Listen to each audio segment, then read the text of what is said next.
Greetings, friends. I'm AK. And I'm Laura. And we are The Chainsaw Girls. On today's episode, oh boy, this is a big one. This is a big one. We are covering 1973's The Exorcist.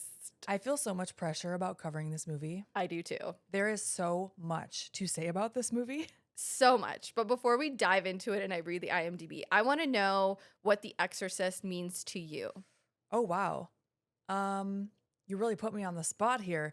The Exorcist I saw for the first time. I've mentioned this before, but I saw a trilogy of horror movies when I was a teenager. Well, I would say preteen at a friend's sleepover. Mm-hmm. So we are now covering the third of those three movies. We've already covered Pin. We've covered Dolls. And this was number 3, The Exorcist. I saw this before I had really gotten into horror movies and I was still very afraid of everything. So there's something about this movie that it kind of sends me back to being like 12 or however old I was at the time, where even the littlest things of this movie just trigger that in my brain again. So it does hold a special place in my heart for that reason. I love that. I love that. I have similar feelings. I saw it when I was 12. But there was so much like lore and buildup to seeing the movie. My sister and my cousin had seen it before me, and they had quoted the movie to me quite a few times. And before I saw it, they really hyped it up to me. Okay. And really like made me think that it was real. Right. Oh. But at the time, everyone kind of thought it was real because it did have a lot of hype and it scared a lot of people, like a lot of people. That it was based on a true story? That it was based on a true story, that it was cursed. And yeah, this movie reminds me of childhood for sure. Yeah. But when I saw it, if I'm being honest, I wasn't scared of it. Like, okay. It didn't scare me. I was just really fascinated by it. Okay. And we kind of talked about this off air, but we think we saw 2 different versions of it, right? Dude, we absolutely saw 2 different versions. We saw the first time we saw it. Yeah. We saw 2 different versions. Yeah, there is a theatrical cut. And then there's a director's cut. And I had to have seen the director's cut. The director's cut, I believe, came out in 2000. And they added Pazuzu's demonic face throughout the movie. Yes. More than in the original. They also included the spider walk down the stairs. It's crazy to me they didn't have that in theaters because I always heard the lore of people passing out in the theaters when they watch it for the first time. And when I realized that they didn't even have the spider walk, like that's a huge scene that scared so many people. I'm like, what were they passing out at? But I'm sure there were other things. Yeah, and I even remember, like, again, because there was like this mystery behind The Exorcist, that I had heard about the spider walk. Okay. And I remember there was an episode we covered where you were talking about The Exorcist and you were talking about the demon's face like in the cupboards and shit. And I was just like nodding along, like smiling at you. In the back of my mind, I was going, I have no idea what you're talking about. Because the version I saw, you just see a flash of the demon's face. Okay, so they do show the full screen flash in the theatrical version? Yeah. Okay. Yeah, and in the director's version, which is only like 10 minutes longer, Right. you do see just subtly the demon that I'm actually wearing the shirt of right now that I hate saying its name, flash in the cupboards behind the mom. I know you think it's so funny. I do. But I get it. I think that is one of the parts, even more than the spider walk, that stuck out to me, that scared me so much as a kid, because you have to be paying attention and they don't focus on it. So you're like, wait a minute, like you saw something and you're looking at everyone else. Like, did you see that too? It makes it so much scarier. And to this day, I love when movies do that. Yeah. And you know what's interesting is that was added into the director's cut. So I believe it's William Friedkin who was like, yeah, let's just throw more of his face in there. Okay. You know, because what you're saying, it is really effective. Mm-hmm. But I think when this movie came out, because it was so different, I think, from other movies that came out, and the way that they built the hype around this movie, that's why I think people were so deathly afraid of it when they did see it. I kind of feel like I missed out that I didn't get that hype behind it. So obviously this came out before we were born, but I didn't get that hype from like my friends or cousins or whoever either. I just kind of went into this without knowing what was going to go on. But I think just because, first of all, I was a child that was afraid of everything, didn't really watch horror movies. And also I have that Catholic guilt just burned into my brain. So that was the perfect concoction to make me absolutely terrified of this movie. Yeah, no, totally. And like, we've talked about this. My grandma's Catholic. I grew up in both a Catholic and Christian home. Yeah. So yeah, I absolutely understand how it could be really scary. I mean, it's weird because we've talked about my fear of like possession and that sort of thing.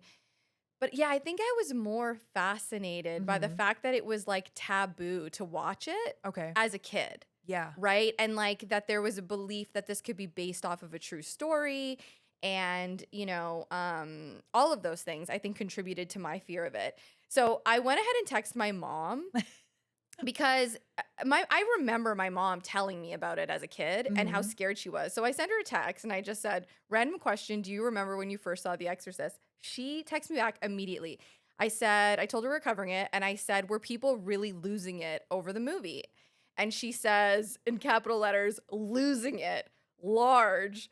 She said the reviews hyped it up. The effects were newish and scary. This is all in capitals, okay? Then she says, I thought I was going to have a nervous breakdown. I never saw it twice.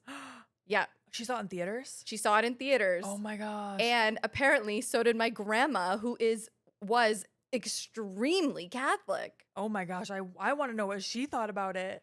I know. I wish I could ask her. Yeah. So it really was this phenomenon when it came out. Absolutely. And I mean, I'll touch on it more as we go along because I have the deep diving I did on this movie, because I feel like everybody kind of has an idea of The Exorcist and what they believe happened on the set. And there's like all this, like there's lore. There is. And there's like this idea that it was cursed and haunted, et cetera, et cetera. So I really wanted to find out what happened on that set and if there's any truth to any of the rumors. Yeah, we can lay down what we know and then let the audience decide what they think. Yeah, I think you have your opinion. I do. And after, I had heard things here and there through the years, but after really deep diving on this, I was like, okay, like I was like, this is really, the movie's brilliant and I love it. I'm really excited to read the novel, actually. Now that's on my list, I want to read it. The novel, when it first came out, it was written by William Peter Blatty. And there's backstory on the novel itself. He read about possession story when he was in Georgetown University, which is why the movie is set and the book is set in Georgetown. So he reads this story about a possession that happened in 1949, I believe, or maybe he read it in 1949, somewhere in there. In any event, he was very moved by this. So there was this boy, his name was Eugene Gallagher, apparently. He had been a John Doe for a long time, but I guess it was in 2021 that they figured out who it actually was. He actually went on to work for NASA, okay? But apparently he was possessed, and it took 6 months to exorcise the demon out of him. Apparently this took place in both Maryland and Missouri. Okay. And I think the exorcism might have happened in St. Louis. Well, in any event, this really stuck with Blatty. Yeah. Okay. And he ended up writing The Exorcist, I want to say like maybe 10, 15, 20 years later. Like it stuck with him for a very, very long time. Yeah. Sorry. You're good. The thought of being having an exorcism performed on you for 6 months. 6 months. That's terrifying. Yeah. And I guess the guy that this supposedly happened to is basically on record saying that he wasn't possessed, that he was just going through like really hard times. There's a lot of history there. Like it just doesn't sound like it was a real thing. Maybe we all need an exorcism right now. Well, and it's funny because in this movie they do touch on Father Karras does talk about how exorcism aren't a thing anymore because they've learned about psychology and psychosis and schizophrenia and all of those things, right? But apparently this guy wasn't actually possessed. Of course, Blatty didn't know that when he wrote The Exorcist. So he writes this book. The Exorcist doesn't really take off, okay?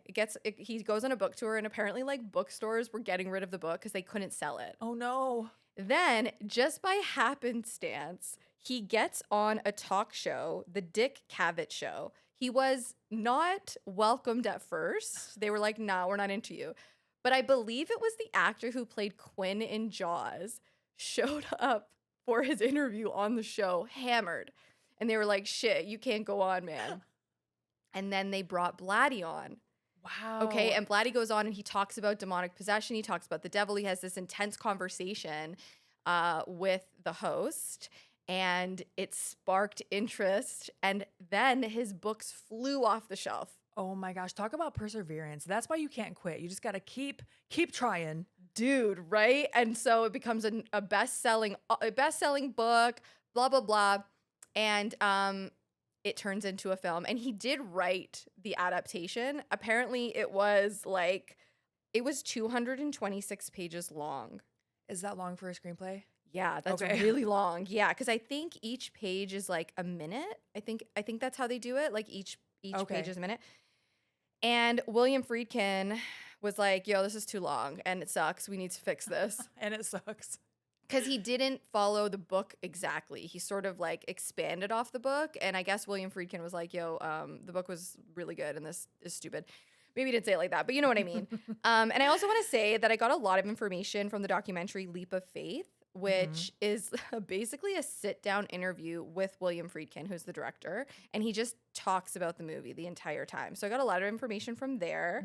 And there's some other sources I'm going to list in the show notes because it's like a long list. There's a lot. There's a lot, yeah. So anyways, that's some of the backstory. That's how the movie got made so quickly. And dude, man, I think it changed cinema. Oh, yeah. Can you imagine that? It's just so fascinating to think that people were just like brushing him off, like, nah, this ain't shit. Yeah. And look at it now. Look what it became. No, dude, for real. For real. And another little thing about William Friedkin, he's the director of The French Connection. And I believe it was Blatty saw that movie and was like, whoa, this is bomb. I need this director. There were some other directors that were considered, but it ultimately did go to William Friedkin. And William Friedkin also has a history of making documentaries. Okay. So when you watch it, you can totally see that. You can see it. It feels real. It even that the scene where she's she's acting, just like a scene where she's it's one of the opening scenes. The mom where Chris is acting. She's whatever. It feels real. It feels like we're watching real footage a little bit. Yeah, behind the scenes of a set. Yeah, and more so like this is like it's a documentary. It really adds to the realness of the movie. So in any event, I thought all that was very, very fascinating. And Blatty was very hands-on with William Friedkin in developing the film. He really wanted to play Father Karras. Really? Like he was really like desperate to play him. And William Friedkin was like, no, that's not happening. Okay, that was very long-winded, but I'm going to read the IMDb description. Yes, no, that was all important information. There's more. I'll keep touching on it as we go. When a mysterious entity possesses a young girl, her mother seeks the help of 2 Catholic priests to save her life. Yeah, did we mention this is a possession movie? It had a $12 million budget, and it grossed $441.3 million. Oh my gosh. Wild. I can only imagine how much money it's made to present day. Oh, crazy. Also want to point out that the special effects were by Dick Smith, and he did the special effects on Death Becomes Her, The Godfather, Taxi Driver. So, oh, wow. Yeah. All right. So the opening credits start with what sounds like religious chanting, and we are in northern Iraq. Yes. And it was filmed on location in Iraq at a real live dig. Wow. Yes. An archaeological dig. That's right. I'm really impressed I got that word out the first time. Oh, I know. That was great. I did not remember the movie starting like this, and it really made me go, have I seen this again in full since I was 12? I don't know. Yeah. Very interesting. Yeah. So I thought we were starting off with like the iconic song and the priest walking up to the house. I'm not kidding. Wow. And that does not happen for a while. No, not for a long time. Yeah, but I understand why your brain would do that because it's so iconic. Yeah. So they find something on this dig, small pieces, the base of a mound. This is what a child is telling this older gentleman who we will find out is one of the priests. Yes, this is Father Merrin. Right. So Father Merrin digs around. He finds a small statue. It is the head of the statue, if you're watching the YouTube version of this, that is on my shirt right now, which is, do you want to say it? Pazuzu. I don't know why I hate saying it. No, that's okay. It freaks me out. He also not only finds the head of Pazuzu, but he also finds a little pendant of St. Joseph. Yes, it looks like a little coin. Yes, exactly. So we cut to later in the day, and Father Merrin is sitting down at an outdoor restaurant. We see that he's shaking really bad and he's taking some meds. Yeah, like heart medication. Yeah, he does not look well. No, exactly. And they're also something I do want to point out that William Friedkin had talked about is a lot of people have assumed that there's a lot of foreshadowing done in these scenes. In the opening scenes. In the opening scenes. People have suggested that the one-eyed man that Father Merrin sees is like tied to how Reagan's eyes go white because his eye turns white or is white, right? That there's symbolism with the black and white going into the orange. William Friedkin says no, that was not his intention at all. He was just going off of instinct on all of these things. There's a shot of Father Merrin sitting in front of like a big sort of, it kind of looks like a tomb, and it's the tomb of King Nebuchadnezzar. It's a really cool side angle shot, but that tomb was built on top of the prophet David. And William Friedkin really wanted that in the shot. He wanted it in the movie. So I thought that was kind of interesting too. Yeah, that is really interesting. Mm-hmm. So Father Merrin is speaking to another archaeologist, I assume. He's telling him he must go. There's something he must do. Yes, and it's important to note that the clock behind him stops ticking. Just randomly. Yes, and that was intentional. That was the only time that Friedkin says that it was intentional foreshadowing. Yeah, that had to have been because Yes. they focus on that. Mm-hmm. So he goes back to the site, and there is now a full statue of Pazuzu standing. And I forgot to mention that the demon is an Abyssinian demon named Pazuzu. Okay. Yeah. So Pazuzu, to describe him, he has a demon face, he has wings, and he has it's not on my shirt, but in the movie and if you look him up, he has like a giant erect penis, and there is a snake wrapped up his leg around the penis. Yeah. So when I was watching the movie, I was like, I'm sorry, what? What is that? And I looked at the shirt and I was like, that part is not on this t-shirt, but it's probably because, it's a t-shirt. Yeah. So now we meet Chris McNeil at home in Washington, D.C., where she lives with her daughter, Reagan. Yes, she is a famous actress. And they are wealthy. Yes, and she is there because they're filming a movie. Yes. They have a maid. They have a butler on site. Mm-hmm. The butler's name is Carl, right? Mm-hmm. Carl. Yeah, Carl. So she's telling Carl. And she has a housekeeper, and then I believe she has a caregiver for Reagan. Her name is Sharon. Yes. Mm-hmm. So she tells Carl that she can hear rats in the attic and he needs to take care of it. That will come back. Mm-hmm. We cut to seeing her on that set that you mentioned earlier. I felt like, is this like meta for the 70s? I don't know. To see that behind the scenes, like we're watching a movie about a movie. It definitely felt meta for sure. Yeah. I really enjoyed that scene. And we do see Father Karras watching. Like he's in the crowd and he has a big smile on his face. Yeah, there's a lot of extras on the set, right? They're outdoors and there's a lot of people, or maybe they're just audience watching her act. I think Father Karras is just watching. Yeah. And we see him, he walks away. They do a lot of cutting back and forth between watching what Chris is doing, watching what Father Karras is doing. Mm-hmm. Chris does see him again when she's walking home. She's walking home on like this cool autumn day. It looks like such perfect weather. It's so picturesque. It just looks so beautiful. And the iconic music starts. That's what I wrote down. Yeah, man. The first time we hear the iconic theme from The Exorcist. And she does see Father Karras. He seems distressed and he's talking to another priest. Yeah, and it sounds like the priest is saying that he's lost his faith. Yeah. And so she gets home and we meet Reagan. Mm-hmm. Reagan is 12 in this movie. So cute. She's so cute and she's so sweet. And you can tell that her and Chris have a really good relationship. Like so close. Like it was just like very beautiful. Yeah, she's asking her mom when they can get a horse. And she's like, maybe when we get out of DC. Yeah. Because, they're rich. Yeah, exactly. Father Karras then goes to visit his elderly mother in her apartment. So she lives in New York and he's in DC. Right. And so that is a little bit of a trip. Mm-hmm. By the photos on the wall, it looks like he used to be a boxer. Absolutely. Yep. Yeah. Mm-hmm. His mother has a bad leg and he's wrapping her knee for her. He doesn't want her to live there alone, but she's like, this is my house. I'm not going anywhere. Yeah, she didn't want to leave. And I also wanted to note on his way to see his mother, he goes to a subway station. And I think one of the great things about this movie is the sound. The sound is very jarring throughout it. And he sees a man who appears to be homeless. And the man asks him to spare some change for an altar boy. And he then goes on to say that he's Catholic. Father Karras looks at him, and then we just cut to him at the mother's house. And the reason I bring that up is we will come back to that in a little bit. Okay, perfect. Then we go back to Chris's house. She's playing with Reagan in the basement and pulls out a fucking Ouija board. I don't know why it scares you. Can I tell you, I did not remember this is how Reagan gets possessed. Well, we don't know that. Okay. We don't know if that is actually how she gets possessed. In fact, it's loosely implied, but I don't even think Blatty himself made it clear that's how she was possessed. Okay. When I saw the Ouija board, I immediately went, oh my gosh, are you kidding me? Yeah. This is how it's done. No wonder I have it in my brain that I'm terrified of it. So maybe it's Yeah. been in my subconscious since I was a kid. Absolutely. And you're right. It is pretty heavy-handed. That is suggesting perhaps that is how, she gets possessed. Especially because she seems to be talking to someone. Captain Howdy. Captain Howdy. Yeah. Yikes. So the mother is like, where did you get this? Also the fact that she doesn't know where she got it. But I Mhm. guess, they just moved into this house temporarily. But she's like, where did you get this? And Reagan is just like, I found it. Yeah, and Chris is almost like entertained by it. Like she's like, Yeah. okay, well, I'll play with you. Yeah, she's like, I'll play with you. And then Reagan tells her that Captain Howdy doesn't want Chris to play with her. Yeah, and the penchant, what was it called? A penchant?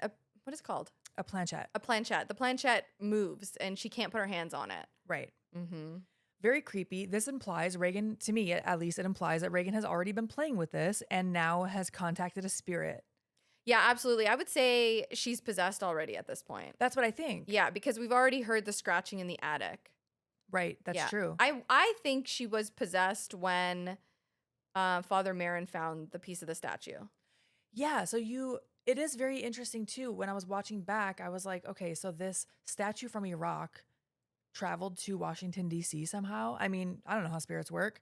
And if she was playing with that board, maybe it just happened to be at the same time that this was, Yeah, I'm not entirely sure how exactly it happened, but I don't know if it's considered a prophecy. Like maybe when Father Merrin found the statue piece, that was a prophecy, Mhm. or if that's when she was possessed. Because I Yeah. don't know the exact timeline between him finding it and then us learning about Reagan. Yeah. Yeah. So Reagan tells her mom that she asked the questions and Captain Howdy gives the answers. And do you remember what she asks? She asks if he thinks that her mom is beautiful, and Captain Howdy won't answer. And she's like, "Oh, that's mean." Right? And then Like, the mom's just like, okay, well. yeah, exactly. So now we see that Father Karras is at a bar. Oh, yes. Poor Father Karras. He's going through it. Yeah, he's really struggling with his faith He right is. now. Yeah. Yep. Yeah, he's having a drink with Father Dyer, I believe. I believe so. Yep. Mm-hmm. He's telling him that he shouldn't have left his mom back in New York. He's telling him he wants out of the priesthood. Yeah, he's really struggling with his faith. Yeah, he straight up says he thinks he lost his faith, which that's a lot for a priest to admit, I'm sure. Absolutely. For sure. Yep. Mm-hmm. So back at the house, Chris is on hold with an operator and she is losing her shit because she cannot reach Reagan's father. Yeah, she's pissed. Because man. Reagan's father has not called her for her birthday. Yeah, I think was it her 12th birthday? I believe so. Yeah. And she's losing it. I feel bad for the Yeah, operator. She's pissed, man. Yeah. Yeah, I feel bad for Reagan and Chris too, but I felt bad for the operator. She wakes up in the middle of the night, so that it just cuts to Chris waking up middle of the night. The phone is ringing. Mm-hmm. It's kind of like a jump scare. All the sounds in this movie, like the score and then also the sound effects, are so scary. Do you know them? They're those jump scares. Do you know what he did to the actors? Did he jump scare them? Yeah, he would literally shoot a rifle into the air to scare them. Stop. Yep. To make them jump? Yep. Oh, the 70s. Dude, it was a really rough set. Oh, I definitely heard some things about what the actress who played Chris went through. I'm sure you have a lot of that written down too. Yeah, I think they all went through a lot of shit on this set. Ugh. But we'll touch on those. Yeah, yeah. Mhm. So the phone rings and it wakes her up. It's middle of the night and it's production. They're shooting scene 62, I believe, or 61, and she needs to go to work. She realizes that Reagan is sleeping next to her. Yes. And basically she's like, what are you doing in here? And Reagan's like, well, my bed was shaking. It wouldn't stop and I couldn't go back to sleep. Yeah. Ooh, boy. So she gets up and she hears something coming from the attic again. Mm-hmm. And Chris is like, you know what? I'm dealing with these fucking rats myself.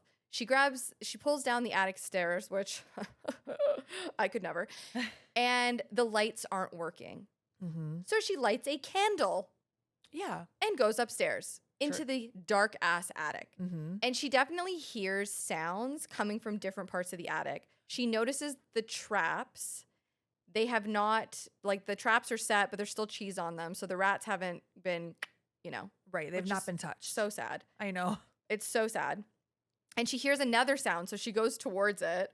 But then she's startled because Carl has, like, came up the ladder and, like, popped his head out. Yeah. And at the same time, the flame shoots up in like this gigantic, bigger flame. Yeah, dude. It's so scary. It actually did, like, make me jump. Yeah. Mm-hmm. Yeah. So Carl's like, see, there's no rats. Yeah, she's just like, yeah, okay, whatever. Right. So then we cut to a church and a different priest. I didn't catch this priest's name. I don't know if you did, but he's setting up flowers and he's interrupted when he notices that someone has desecrated a statue of probably Mary, I'm guessing. Yep. Like they put these cones on her boobs and a phallic shaped item below. They're like 3 cones and they're red. Mm-hmm. It just looks like someone vandalized the statue. Totally. I remember when I saw this as a kid, I don't know if that part was in the theatrical release, but it scared me so much. And I think it was more of the Catholicism and For knowing sure. like, oh my gosh, how could you do something like that to that statue? Yeah, I agree. Yeah, It just felt very disturbing. really wrong. Because I think, like, churches are, like, you think they're, like, safe, Right. Yeah, and it felt very sacrilegious. I could see, I mean, it's blasphemous to Catholics to do something like that for sure. So now we see Father Karras, and he's walking down the hall of what appears to be some type of institution, okay? And he is talking to his mother's brother. And essentially, his mother was brought in to the institution because she was having a really hard time and she was kind of like yelling and she was yelling at the radio and they sedated her and brought her to the hospital. Father Karras is really upset about this. Yeah. And the brother is basically saying, like, look, she'll be here for a couple weeks and we'll get her out of here. We just need to get her. Like, she has like, he says she has like an edema on her brain. Yeah. And obviously, like, Father Karras is like really upset about this, of course. And as he's walking through this facility, we see patients that are kind of rushing towards him and, kind of asking him to help them and get them out. And it's really unsettling and it's really sad. And he approaches his mom, who's in the back room of the facility in this big open space with a whole bunch of other patients. And she won't look at him. She's turned over in her bed and she's basically asking him, like, how he could do this to her. Yeah, it's really sad. It's horrible. It's so traumatic for both of them. Yeah, and obviously, and the shot of her when he approaches the bed, she just has tears coming out of her eyes, and she asks him, I think she calls him Demi, how could you do this to me? How could you do this to me? And he's trying to assure her, like, I'm gonna get you out, I promise. Yeah. It's just heartbreaking all around, man. Yeah, I can say from personal experience, I have experienced something like that where someone was in the hospital they didn't want to be and there's nothing you can do about it. You literally have to turn off a part of your brain. Dude, that scene reminded me so much of my grandma when she wanted to get out of the hospital. Like, oh God, it's so horrible. So we cut back to the house and Chris is hosting a party. And the director, his name is Burke Dennings, is hammered and he's talking to 2 other people and he's like, there's an alien hair in my drink. And the guy next to him is like, I beg your pardon? And he's like, I've never seen it before in my life. Yeah. Like, it's just the oddest conversation, but I suppose it's just showing that Burke is an alcoholic. Yeah. Right? Like, that's kind of what I get from that. Yeah, and since this party is happening at Chris's house, Reagan is upstairs sleeping. Yes, exactly. And Father Dyer is there and he's like playing piano and people are singing. And Chris starts asking him about Father Karras. Yes. Can I just say, all I can think of with this piano scene is Scary Movie 2. Why? The entire opening of Scary Movie 2 is this scene.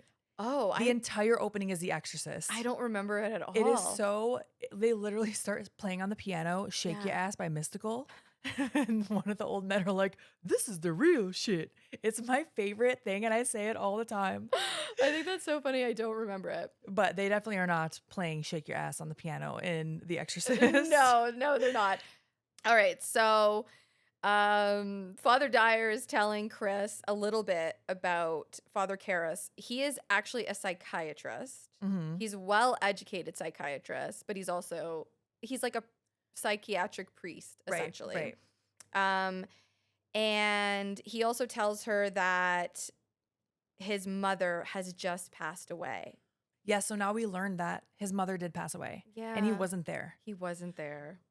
During the rewatch, I got confused at first because I was like, wait, I thought they were implying, because they keep jumping back and forth so much between different people's lives, I thought they were implying that he dreamt about the hospital scene and she was actually dying in her apartment. But no, she was in the hospital, went back and unfortunately passed away alone in her apartment, and that she was there days before someone found her. Yeah, dude. Oh, it's so freaking sad.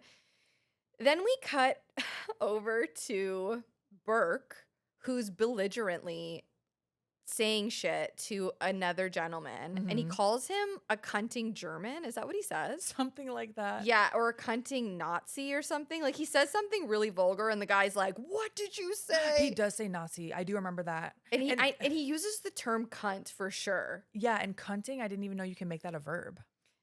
Oh, I only know it from this movie. Yeah. And I didn't know honestly, that line that she says, quoted so many times in my family. Okay. So, so he starts shit with this guy out of nowhere, Mhm. which again is interesting that she's already possessed and there's like chaos happening in this house. I really feel like those two things are tied together.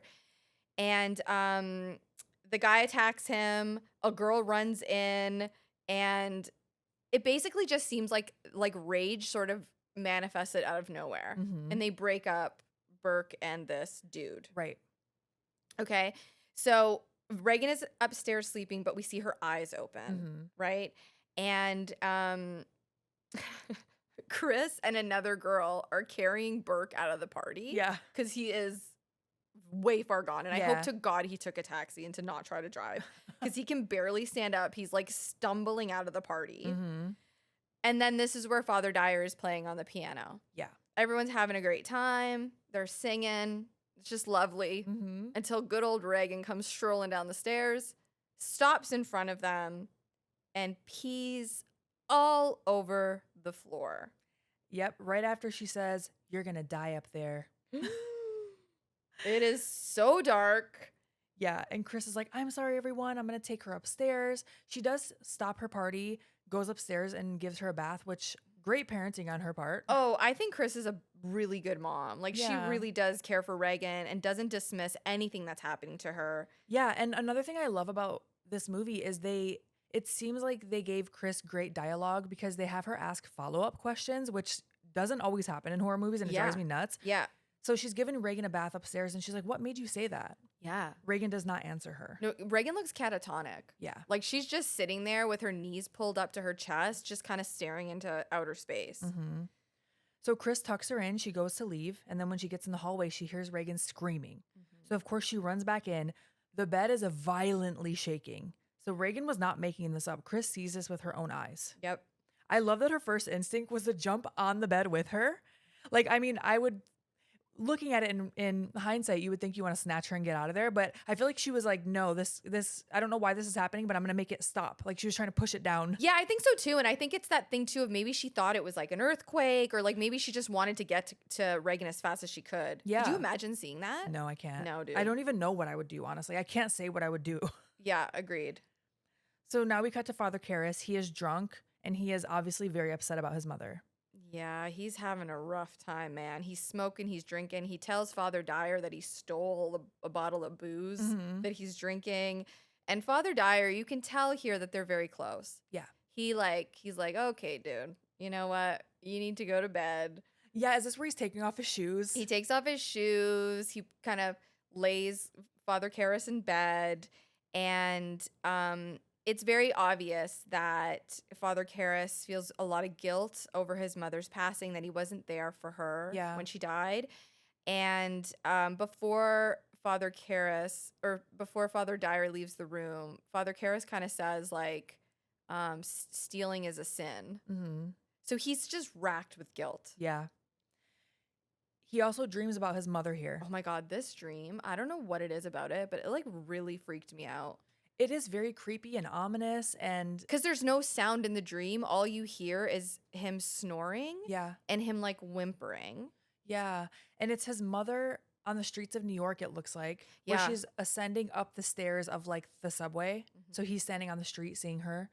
He sees flashes of Pazuzu here, Yes. or at least we do. Yes. And the falling of the pendant of Joseph. Yes. And then his mother just turns around and goes down the stairs. Ew, I just got chills saying No, it. dude, it's so, and she's like mouthing his name in a Mhm. very distraught looking way. And it's that thing in a dream where he's like waving at her and he's yelling, but no sounds coming out. And he starts running for her. Yeah. And it really did remind me of like how creepy dreams can be. Yeah, it felt like a real dream because it didn't really make sense. Like you can kind of make sense of it, like, oh, she's leaving him or whatever. Yeah. But it also is so random Right. and just creepy when you say what happened step by step in the scene. That doesn't sound scary, but it felt scary. No, totally. It really evoked some feelings for me, for Yeah. sure. So the next day we see Father Karras. He's running his mass, and we just learned that he lost his faith and he still has to go to church the next day and run this mass. Mm-hmm.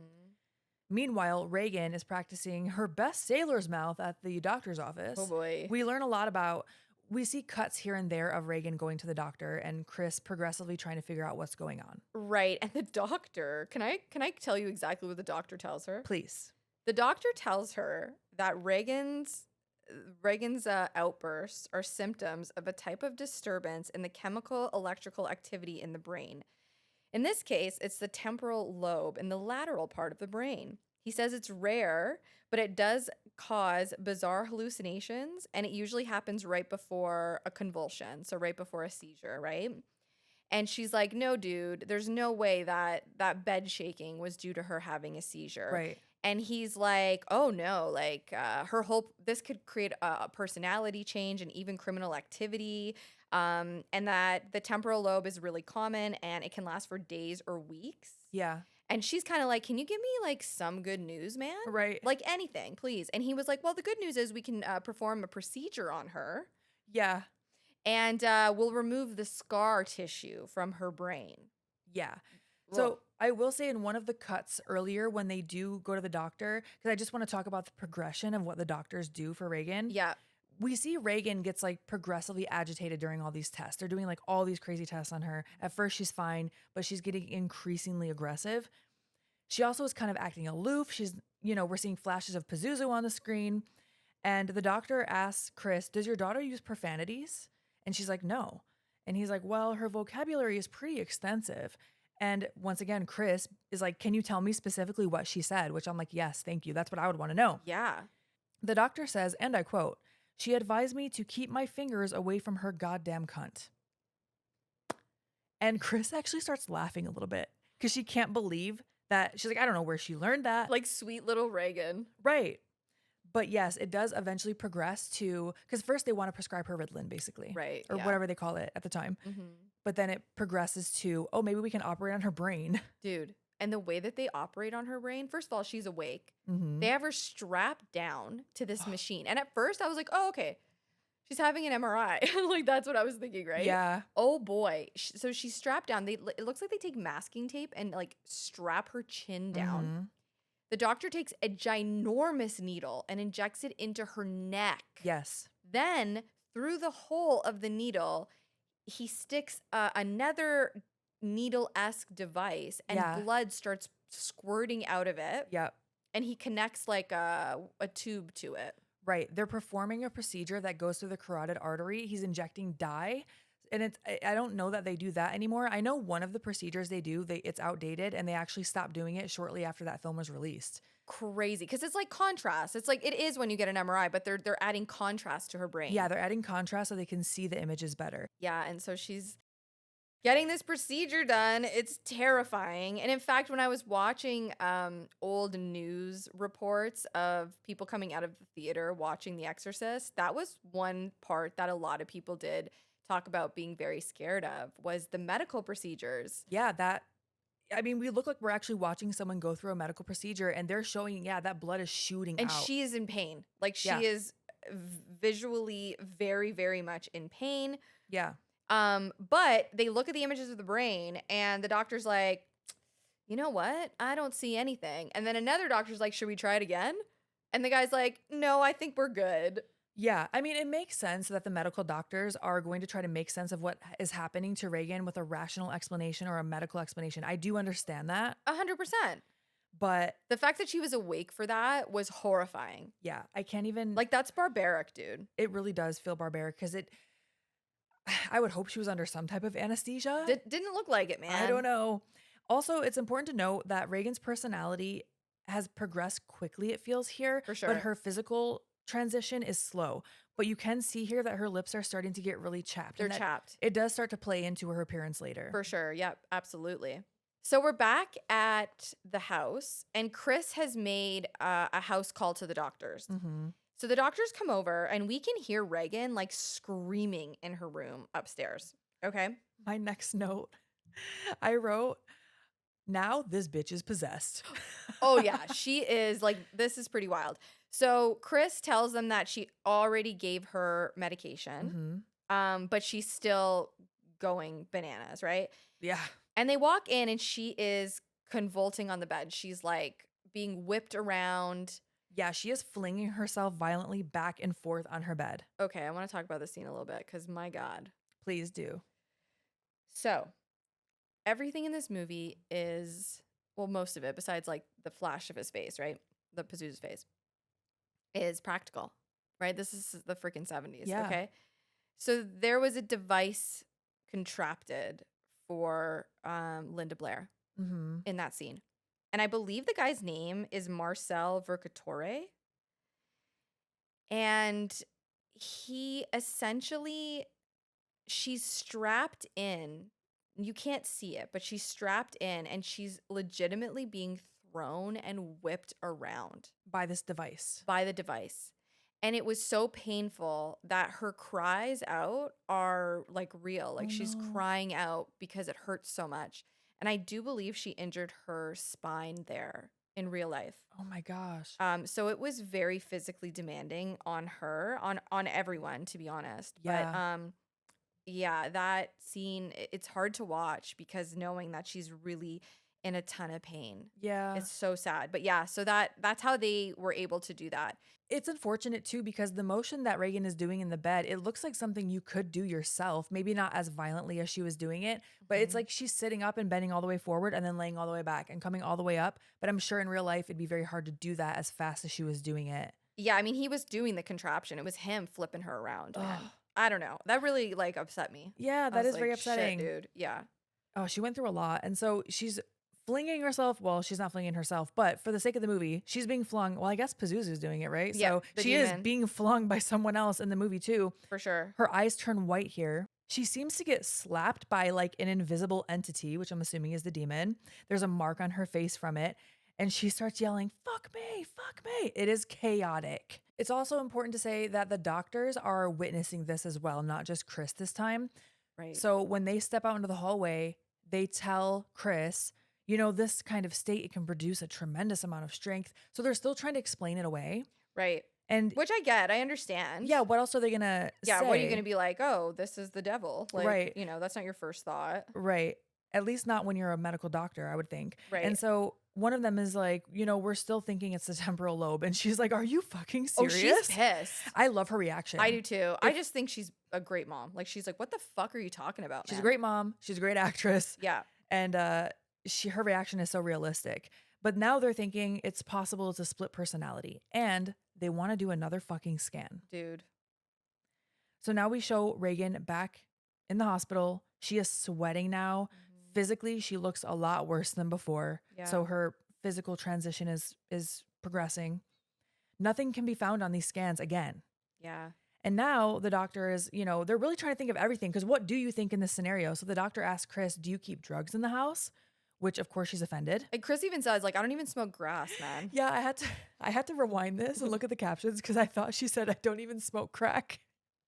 But she does say grass. It's grass. That's what it was called back then. That's what my mom used to call it. It was grass. Yeah. What is the devil's lettuce? That's The my devil's- favorite. That's my favorite. The ganja. The ganja. So Okay. now the doctor is like, I think it's time we start looking for a psychiatrist. Mhm. So Chris gets home. The lights are flashing in the house. Oh, dude, this scene is so scary. Ugh. Yeah. The phone rings. No one is there. Yeah. And now the lights are out. We see a flash of Pazuzu on the kitchen like oven fan, whatever it is, in the cabinets as she's walking through the kitchen. This is what we were talking about earlier. You just see it's not flashing the whole screen now. You have to be paying attention because they don't draw attention to it. Okay, do you want to hear something interesting about that? Sure do. All right. So that was a test. That was a makeup test. That was the look of the demon was a makeup test that Friedkin didn't really like. Oh. Originally, he was like, nah, that was a screen test. He's like, nah, that's not really what I'm looking for.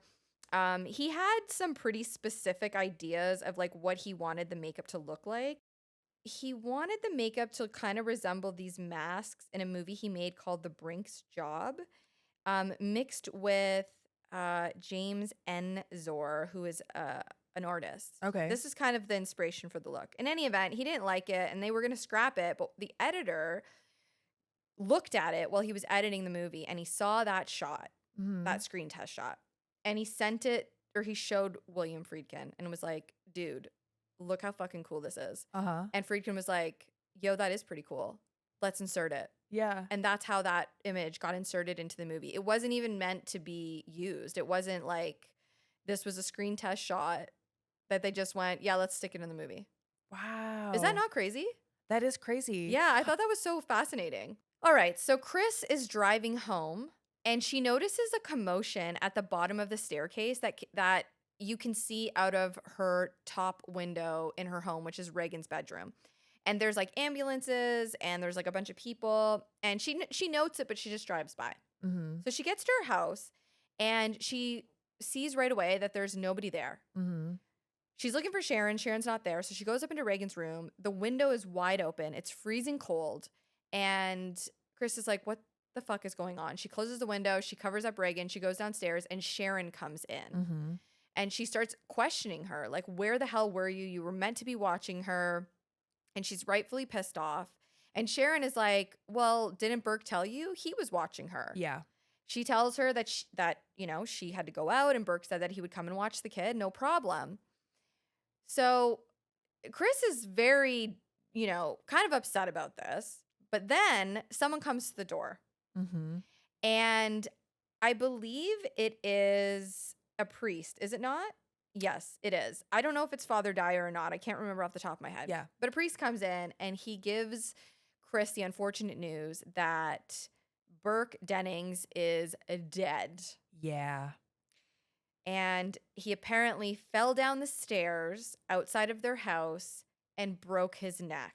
I also don't think we mentioned that it's kind of alluded to that maybe Chris and Burke, Reagan thinks that Chris likes Burke in a romantic way. Yes, which is so mind-boggling because I did not catch that feel at all from her. No, I think they just maybe are friends, were hanging out a lot. So Reagan's like, you like him. Yeah, exactly. But it's at least like her good friend. Yeah, it's her director. Like she's working with him. I think she knows him pretty well.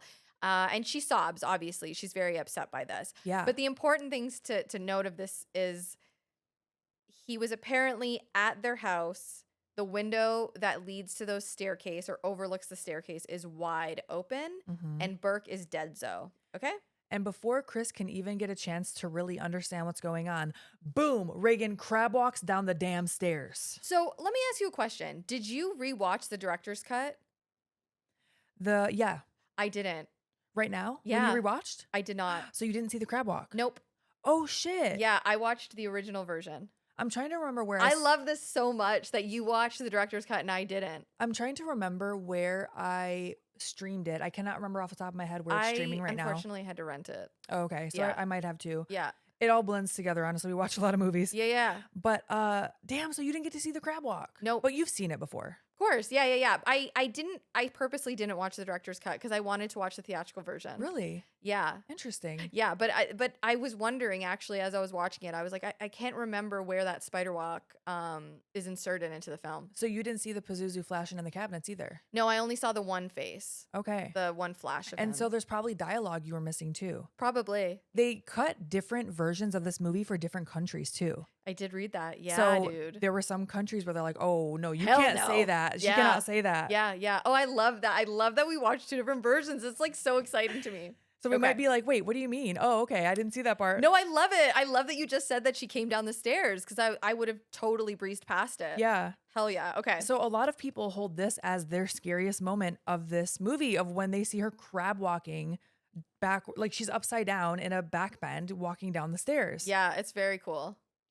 And scary and terrifying. And I don't even know what you would think watching that. I love it. You're like, it's so scary. And I'm like, it's so cool. It's so cool. Just like the effects of that is just like, whoa. Yeah. So of course we cut to Reagan with yet another doctor. Yes, this time it is a psychiatrist. Yes, and he is very into hypnosis. And he asks her if she's comfortable. And I just want to say, she's sitting in this chair and her hand is like up on the chair and her wrist is turned backwards and it does not look comfortable. No. Like her arm is kind of like, I mean, if you're watching YouTube, you can see me doing this, but yeah. it's almost contorted and she's just staring blankly ahead. Yeah, she's just holding it up there, which also you're going to lose blood flow and it's going to start tingling. Exactly. Yep. But he is calling to hypnotize whoever is inside of her. And she doesn't want to let the demon talk. No. She's scared. But her voice starts to change a little bit. And now her appearance, for a moment, we see a flash of what's to come. Oh, do we? Yeah. Her face flashes for just a second, where you can kind of see like what her makeup's going to look like later. I can't remember if I saw that.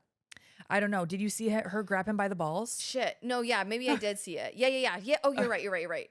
Yeah, okay. Yeah, she does. She grabs him by the balls. Yeah. Grabs him by the balls. Yeah, and a picture like falls off the mantle and breaks. Yeah. So now a detective is coming to tell Father Karras how Burke actually died. Yeah, dude. There's more details that Chris doesn't know. Yeah, Father Karras is looking like Rocky right now. He's going for a run. Yeah. And the detective is like being all... When you said he looks Rocky, I thought you meant like he looks rough, but you know, literally like Rocky. He's wearing Rocky's outfit, Yeah, man. Like, yeah. he looks like Rocky. I mean, he was a boxer. 100%. He's going for this run. And we're introduced to William F. Kinderman, who is a detective. He's a homicide detective. And yes, he is talking to Father Karras about Burke's death. And he's questioning him. And he's kind of like telling him like, this might not be an accident, because his head was turned all the way around, facing backwards. Completely around. He's like, I don't know if that's even possible, right? And Father is like kind of entertaining this, right? Father K is kind of entertaining it. He's like, okay, yeah, I see your point. That is a bit weird. And he does talk about being like a psychiatrist but also a priest, right? And the detective goes on to say that he has a theory that they could be dealing with witchcraft, and perhaps the desecration of the church and Burke's death are somehow linked. Okay. And he's trying to get information out of Father K. Yeah. And Father K, like, he says to him, like, well, if somebody confessed to you, like, would you tell the authorities? And Father K was like, no, I wouldn't, but I would try to get them to go and, confess their whatever. And so then the detective threatens him a little bit, and he's just trying all of these ways to get him to admit something. At one point, he even invites him to the movies. He's like, do you like movies? Because I can get movie tickets to anywhere. You should come to the movies with me. Like, it's just like he's trying any which way to get Father K to admit something. Right. And he's like, Father Karras is like, no. Yeah, the detective wants to know, as the psychiatric counselor, which Father Karras is, would he know about any priest who is maybe not well? Yeah, or if anybody had come to him in confession and told him something that pertains to this death of Burke. Yeah. Father K will not budge, and I respect that. Yeah, I don't know if HIPAA laws were a thing at the time, but good for him. Yeah, he's like, no. So now back at the hospital, Reagan's appearance has changed. She has fully chapped lips, cuts on her face now. Yeah, she's looking real dehydrated. Yeah, very dehydrated. And the doctors are basically telling Chris that there's nothing they can do, but they can maybe put her away. Yeah, they don't know what the fuck is going on. And she can see it. Like, she's looking at them all. Like, these are supposed to be the top doctors. And something that I didn't even consider when I was a kid, because I'm Canadian, is how expensive all of this must have cost Chris. Oh, yeah. Like, she's got a team of the best doctors, apparently. And Yeah, like this would be all out of pocket. I would have never considered that. I'm not American. Yeah, I mean, I wasn't thinking about that as a kid either, but that absolutely makes sense. And she's rich, so I think she can afford it. Yeah, But still, I exactly. can't even imagine how much that costs. No, I thought that like I never would think that way until now when I live here and I have a Yeah. better understanding of how fucked up the healthcare system is. Yeah. So they start insinuating to her that perhaps she should look into exorcism. And they come at it from the perspective of that it's not a real possession, that it's a psychological phenomenon, and bringing in a religious person, a priest, a rabbi, to drive the quote unquote demon out of the patient will Yeah. bring them back to reality. And essentially, yeah, they're coming at it from a very science background. And she looks at them and she's like, "You're seriously suggesting a witch doctor?" Yeah. I did think it was very interesting to hear the doctors not only recommend an exorcism, but yeah, still look at it from a scientific standpoint. Which makes sense because even Dr. Karras points that out later Mhm. on. He's like, yeah, we don't do exorcisms anymore because now we understand that this was a form of psychosis. Right. And the doctor says, it can work, but not in the way that Catholics think it does. Yeah. I was like, wow, that's so interesting. I know. I really like that. It brings realism into this movie. It makes it feel more like we're based in reality. Yeah. Basically, they say that if the victim believes that they're possessed, they can believe that they've been cured by this exorcism too. Bingo. So back at home, Chris is trying to figure out who put a crucifix under Reagan's Oh, pillow. yeah. She's pissed, man. Yeah, because she was not into their suggestion about an exorcism. No. And she's asking everyone in the house. She's questioning everyone. Mm-hmm. And as this is happening, we see the detective is approaching the home and he's standing down at the staircase and he's looking at everything and he picks up what looks to be a piece of a statue. Mm-hmm. And I thought it was Pazuzu's head, Mm-hmm. but I'm not entirely sure. I thought it was too. I thought it was a piece of that statue. Okay. So he picks it up and then we cut back and Chris is like, "Carl, did you fucking put it under there?" Yeah. And she's just accusing everybody and she's Yeah. pissed. And we hear a knock at the door. Mm-hmm. And the detective is there to question Chris about the night of Burke's death. Right. Also, those stairs are iconic, and I really want to visit them. It is an actual Yeah. staircase that you can visit. Yeah, absolutely. It's in DC. Mm-hmm. Yeah. We definitely should go. I'm down. I'm pissed I didn't go when I was with AEW because we went to DC a bunch and I had an opportunity to go and something came up and I couldn't go. We're going to go. Absolutely. So the detective is asking her about Reagan, okay? And he's like, could anybody else have come into her room? Perhaps could somebody have come to the house between the time that Sharon arrived or Sharon left and you arrived? And she's like, no. He's like, did any packages come? And she's like, no, I don't think so. And she does tell him that Reagan was heavily sedated the day or the night that Burke went to the house. Mm-hmm. And he's kind of suggesting like that somebody pushed Burke out the window. Yeah. It's not likely that Burke launched himself out the window. In fact, he believes that his head was spun all the way around before he was thrown out the window. Which is wild. Because Very how would crazy. you even think that happened? But I guess he's already thinking about the possibility of witchcraft. Yeah, he is. He's thinking it's witchcraft. He thinks it could be like a very large man, a very, Mhm. very heavy, big man. I love how it's like witchcraft or a large man. Or a large man. I mean, could go either way. Chris is just kind of like staring at him, but she does.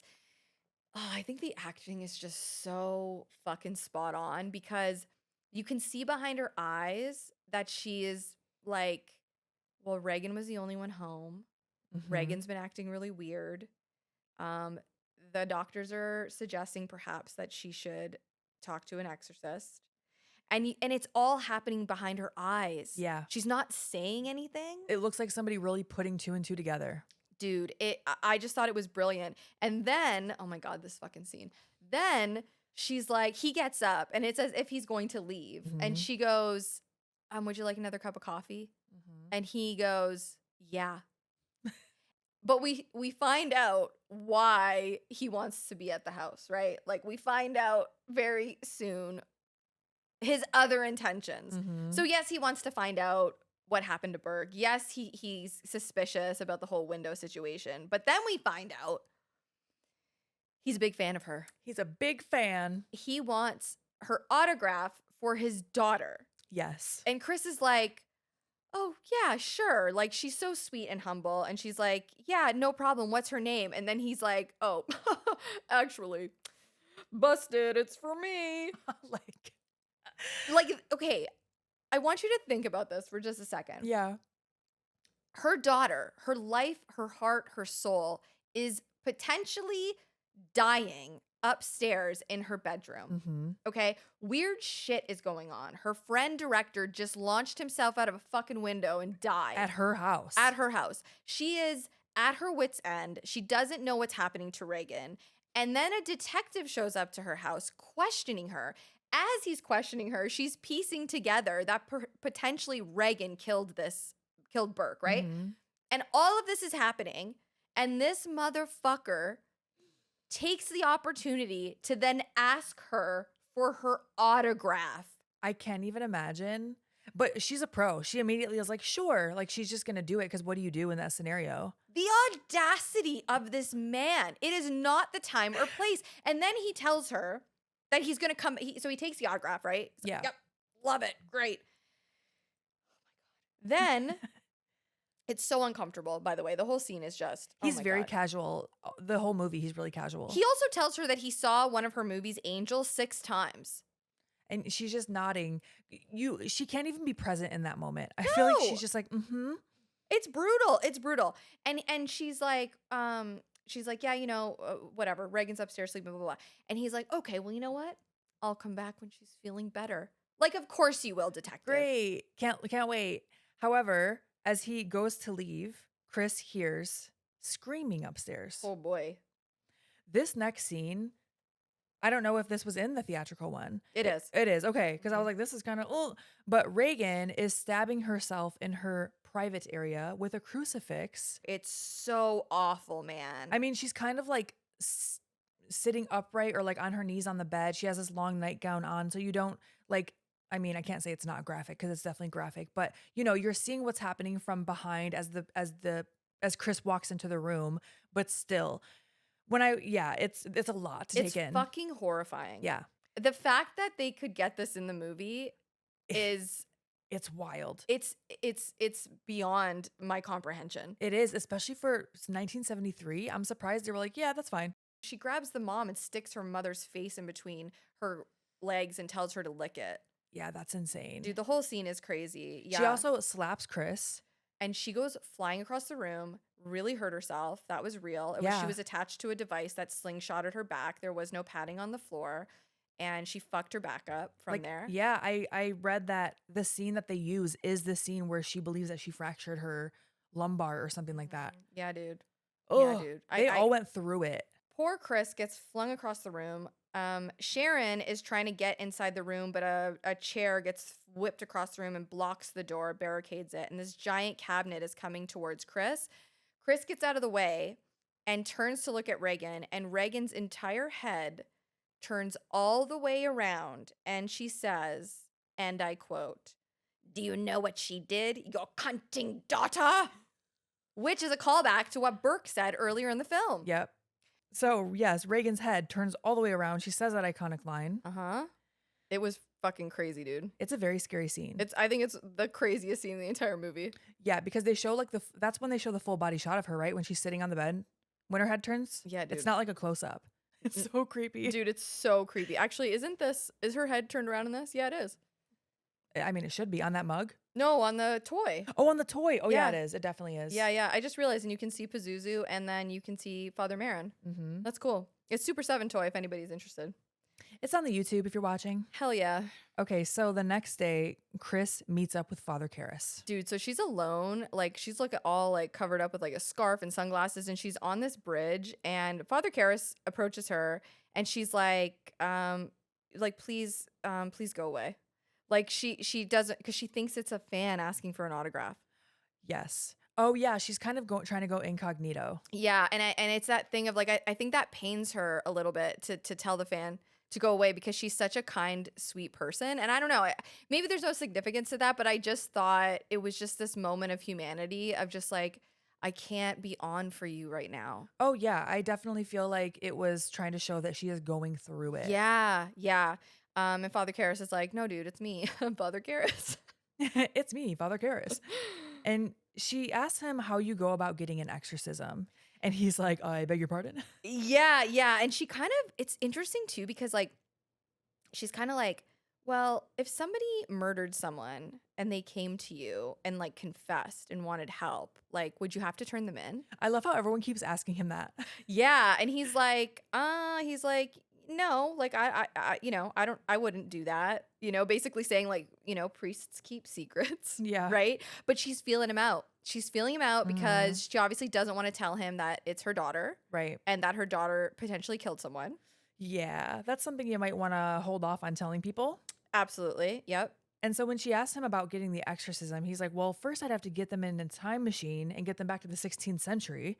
He's telling her we don't do that anymore. And he literally doesn't even know anyone who's ever performed one. Dude, again, it's really based in reality. This movie is based in real, like the world that we live in. And I love that. It just makes it feel that much scarier. Yeah.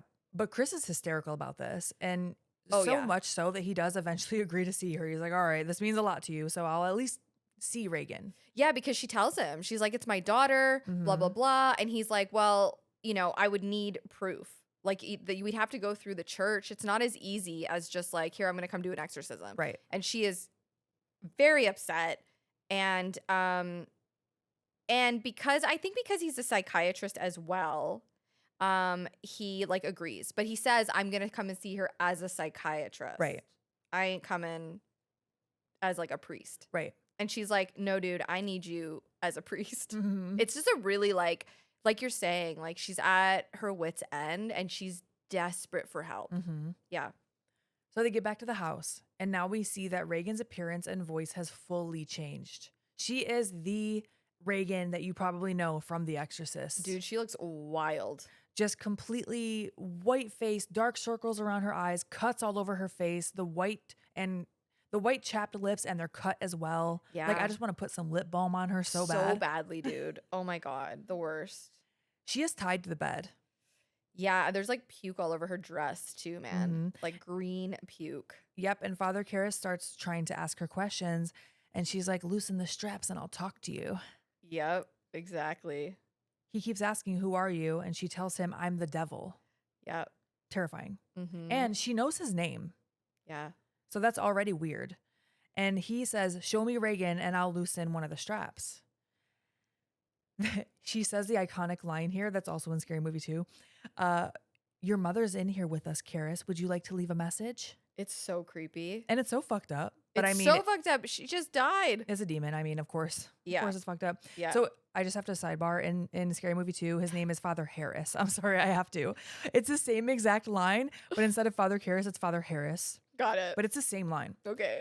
So Father Karras, I know there are some Scary Movie fans out there, and yes, I am pumped Scary Movie 6 is coming out and the Wayans brothers are involved. But back to The Exorcist. I love it. He says, okay, then what's my mother's maiden name? Since you know so much, since you're a demon. She projectile vomits green puke right into his face. Yeah, dude. Pea soup, man. There's a lot going on. I don't see how that doesn't convince you already. But he's still asking Chris questions after this. Like, yeah, he's not fully, he's not on board. He's like looking at her artwork in the basement, and she's like, no, dude, like she's possessed. And he's like, well, we need concrete evidence. Like she needs to talk in a language that she doesn't know. Like we need real proof to present this to the church. He also points out that her calling herself the devil is like he's seen people in states of psychosis refer to themselves as the devil like many times. It's very common. And he's gonna leave, right?